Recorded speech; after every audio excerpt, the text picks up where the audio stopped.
नमो अरिहन्ताणं नमो सिद्धाणं नमो आयर्याणं नमो उवच्छयनं नमो आयर्याणं नमो वच्छायणं नमो लोये सौवसाहुनं नमो लोये सवसाहुणं। एक जरा श्री अजितनाथ भगवान की जय। एक जरा श्री महावीर भगवान की जय। परम पूजाचार्य गुरु श्री विराट सागर जी गुरुदेव की जय। अहिंसामयी जैन धर्म की बोले परम पूज्य उच्चारणाचार्य गुरुवर श्री विनम्र सागर जी गुरुदेव की। कांटों पर गुजरे गर्दिन, कांटों पर गुजरे गर्दिन, जीना मत फूलों के बिन। कांटों पर गुजरे गर्दिन, जीना मत फूलों के बिन। यही गुजारिश है हर दिन, यही गुजारिश है हर दिन, यही गुजारिश है हर दिन, यही गुजारिश है हर दिन। ज्ञान बिना भव व्यर्थ कहो, कम से कम ये ज्ञान रखो। ज्ञान बिना भव व्यर्थ कहो, कम से कम यह ज्ञान रहो। जीवन सुख दुख का हो, जीवन सुख दुख का संयोग बताए रे। जीवन है पानी की बूंद, कब मिट जाए रे हो। जीवन है पानी की बूंद, कब मिट जाए रे। अनहोनी हो, होनी अनहोनी कब क्या घट जाए रे।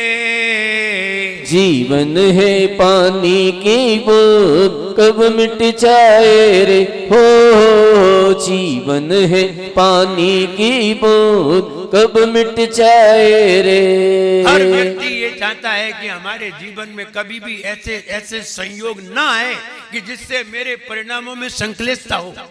हर प्राणी ये चाहता है हमारे मन में कभी भी संक्लेशता न बने, हमेशा खुशियों के ही दिन गुजरे। आप ये बताइए, आपने हमेशा अच्छे ही विचार किए? यही नहीं कर रहे हो, यहीं पर नहीं कर रहे हो, तो इसका रिजल्ट फिर कैसा है? क्या बुरे का रिजल्ट अच्छा है? नहीं, अच्छे का रिजल्ट अच्छा है। क्या पूरे दिन अच्छे ही विचार करते हो? नहीं। तो फिर ये बताओ, बीच में परेशानी भी तो आ सकती है। आ सकती है, क्यों नहीं आ सकती? सवेरे तुमने अच्छा विचार कर लिया, दोपहर में खराब कर लिया, फिर शाम को फिर अच्छा कर लिया, फिर रात में फिर खराब कर लिया। अब सुख भी आएगा और अच्छे भी विचार बनेंगे और खराब भी, अच्छे संयोग भी बनेंगे और खराब भी बनेंगे, दोनों बनेंगे, क्योंकि दोनों विचार किए हैं। एक विचार करते तो एक ही तरह के होते, विचार तो दोनों ही कर लिया। महाराज हम पागल थोड़ी थे जो कि महाराज बने, अच्छे विचार करने के लिए बने। जो घर में होते, अब यार जरा सा दाल में नमक नहीं आया तो गुस्सा आ जाती, और यहां नमक नहीं आया तो कोई बात नहीं। विचारों में संक्लेशता नहीं आने दी, क्योंकि हम दूसरे के घर में बैठे। अपने घर में तो कुछ भी कर लो, दूसरे के घर में तो चुपचाप खाया जाता है, इशारा भी बोला भी नहीं जाता। नहीं तो लोग कहेंगे क्या भुक्कड़ थे, घर पे खाने को नहीं था। कई बातें हो सकती हैं। तो इसलिए हम जीवन में अच्छे विचार भी करते हैं और खराब विचार भी करते हैं, शुभ भी करते हैं और अशुभ भी करते हैं। जब शुभ का उदय आता है तब हमारे अंदर अच्छे संयोग मिलते हैं, अच्छे विचार बनते हैं, अच्छे संयोग रहते हैं। सब हमारे अनुसार बात करते हैं, हमारे अनुसार कार्य करते हैं। और जब हमारा खराब उदय आता है तो हमारी एक भी बात कोई मानता नहीं है, फिर हमें संक्लिष्टता होती है। बिल्कुल होगी, क्योंकि दोनों विचार है। वो कहते हैं ना, थोड़ा सा गम थोड़ी सी खुशी, जिंदगी इसी का नाम है। थोड़ा सा गम, थोड़ी सी खुशी, जिंदगी इसी का नाम है। हंस करके कहो तो सुबह और रो करके कहो तो शाम। हंसोगे तो सूर्योदय होगा और रोगे तो अंधेरा दिखाई देगा। इसलिए हंसना भी है और रोना भी है, जिंदगी इसी का नाम है। और अगर कोई व्यक्ति रोए नहीं, हंसता ही रहे, तो वो कोई आदमी नहीं है, कोई देव है, कोई देव है। जो कभी कभी अंतरंग दुखी तो होता है, लेकिन बाहर दुखी नजर नहीं आता। कोई संत पुरुष है, अंतरंग दुख होने पर भी वो बाहर खुश नजर आता है। तब ये कहा, कांटों पर गुजरे गर दिन, जीना मत फूलों के बिन। अगर गम भी आ जाए, कांटों पर भी अगर तुम्हें गुजरना पड़े, दुखों में भी अगर तुम्हें निकलना पड़े, तो भगवान की बातों को भूलना मत, गुरुओं की बातों को भूलना मत। जीना मत फूलों के बिन, फिर भी भगवान को स्मरण करते हुए ये दिन निकाल देना। क्योंकि जब गम के दिन गुजर जाते हैं तो खुशियों के दिन आते हैं।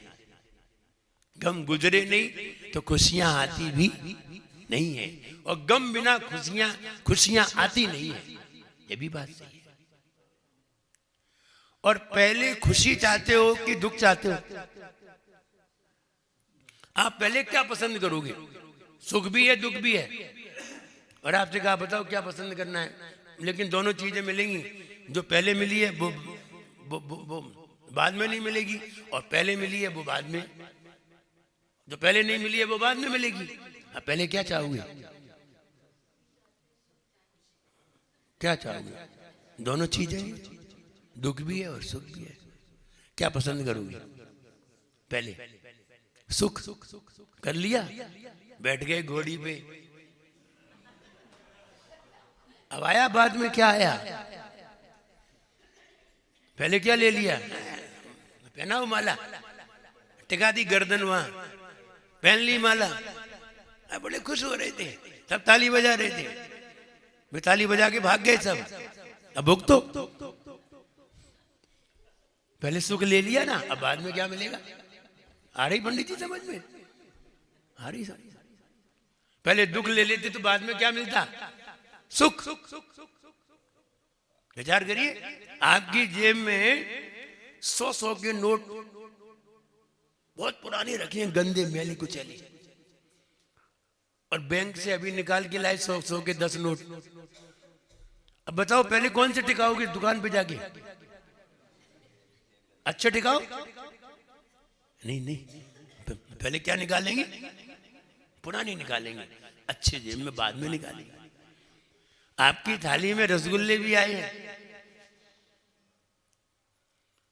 और बेसन के लड्डू भी आए हैं, और खाने दोनों हैं। पहले क्या निपटाओगे? बेसन के लड्डू? क्यों? रसगुल्ले निपटाओ। नहीं, रसगुल्ले निपटा लेंगे, बेसन के लड्डू खाए तो वो रसगुल्ले और बाहर ले आएगा। तो पहले क्या निपटाया जाता है? दुख। लेकिन तुम पहले सुख में पहुंच गए, अब बाद में झेलना फिर। इसलिए पहले दुख झेलना सही है। पहले अमीर होना सही है कि गरीब?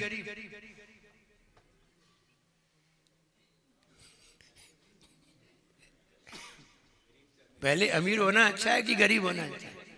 गरीब होना अच्छा है। आ रहे ना सही लाइन पे? देर में आते हो, समझ में जरा देर में आती है। वो ट्यूबलाइट है तुम्हारी, देर में उठती है, कंडेंसर खराब है, कंडेंसर खराब है, ट्यूबलाइट जरा देर में उठती है। पहले अमीर होना चाहोगे गरीब? गरीब होना चाहेंगे, क्योंकि गरीब होकर के जो अमीर बना है उसे गरीबी का एहसास है। और जो सीधे अमीर बन गए हैं, जरा सी गरीबी आएगी तो रो उठोगे, सुसाइड करने के लिए तैयार हो जाओगे। और अगर गरीबी से अमीरी में आ गए और फिर गरीब भी हो गए तो भी दुखी नहीं होंगे। मोदी भैया है ना, ये चाय बेच के गए। एक चाय वाला हावी है, एक गाय वाला हावी है।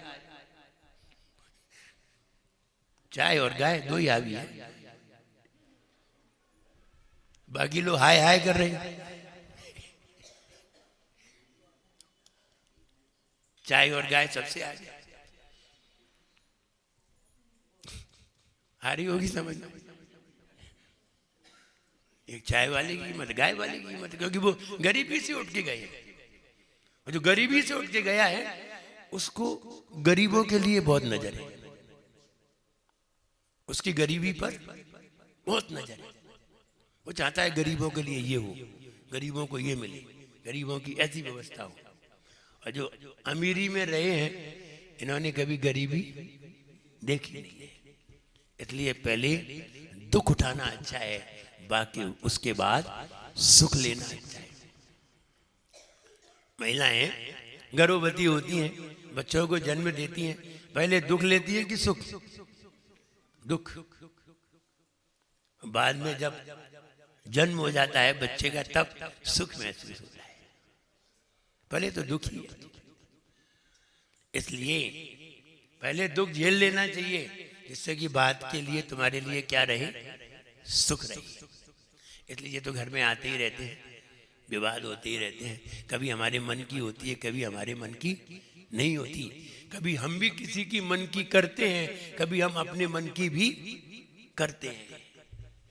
इसलिए जब अपने मन की होती है तब दुख होता है, दूसरे के मन की होती है तो दूसरे भी मेरे मन की करते हैं। हम अपने मन की करते हैं, दूसरे के मन की नहीं करते तो दूसरे भी मेरे मन की नहीं करते, फिर संक्लेशता होती है। बोले क्यों होता है? आप घर में रहोगे फिर ये मत पूछो कि क्यों होता है, होता ही रहता है।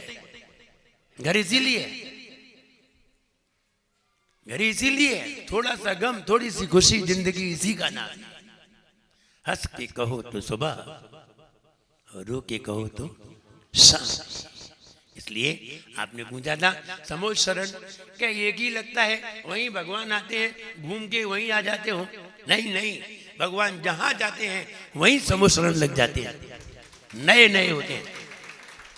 अगर वही हुआ तो भगवान में कौन सा अतिशय हुआ? अरे देव लोग खड़े हुए हैं, आज हम यहाँ बैठे हुए हैं, आज ये वाला माइक वाला आया, वहां जाएंगे दूसरा माइक वाला आ जाएगा, यही थोड़ी घूमेगा, दूसरा आ जाएगा, दूसरे सेवक लोग आ जाएंगे, दूसरे सेवा करने वाले आ जाएंगे, दूसरे आहार देने वाले आ जाएंगे, वही वही थोड़ी आहार देते रहेंगे, सब अलग अलग होते हैं। ऐसे ही भगवान के समोचरण में भगवान जहां जाते हैं वहीं दूसरे समोचरण लग जाते हैं। भगवान पहुंचते बाद में पहले ही समोचरण तैयार हो जाता है। इंद्र पहले से ही सब कुबेर को आदेश देता है, भगवान जहां भी जाएं आप पता कर लो कहां जा रहे हैं, पहले से समोचरण तैयार। इसलिए सब चीज अलग अलग होती है।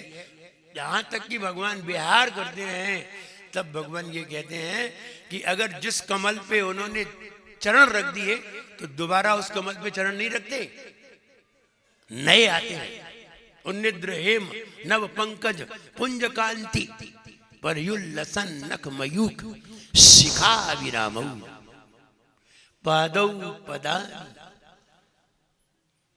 तव यत्र जिनेन्द्र दत्ता पद्मानी।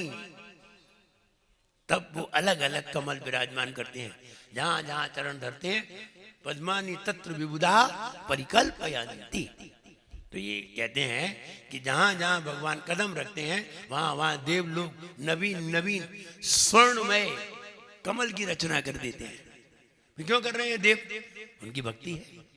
ये बताओ, जब कभी महाराज आते हैं, पहली पहली बार आते हैं, महाराज का प्रवेश होता है, वर्षा योग होता है, आप भी तो थाली लगा देते हैं। आप जहां जहां कदम रखो हमने थाली लगा दी, हम वहां वहां अभिषेक करें, पक्षाल करते हैं। तो माँ भगवान के पास, भगवान के लिए तो देव लोग खड़े हुए, वो स्वर्णिम कमल लगा देते हैं और 225 कमलों की रचना होती है। ये अब तुम कहो कि वही कमल, वो वाला कमल कहाँ जाता है? वो सोने का कमल कहाँ गया? वो भगवान जब विराजमान हुए समुद्र में, इतना बड़ा कमल सोने का था, वो कहाँ गया? तुम्हें तो बस यही चिंता है। जो जिसने लगाया था वो ले गया। अब तुम कह रहे थे उसमें तो एक आध पत्ती हमें भी मिल जाती, इसलिए गए थे समोसरण में कि भगवान की दिव्य ध्वनि सुनने गए थे। इसलिए नया नया समोसरण लगता है, एक समोसरण नहीं होता। एक समोसरण जहाँ वो विराजमान है, जब तक विराजमान है तब तक वो समोसरण रहता है। जैसे ही विहार करते हैं दूसरा समोसरण तैयार हो जाता है। और दादाजी प्रश्न कर रहे थे,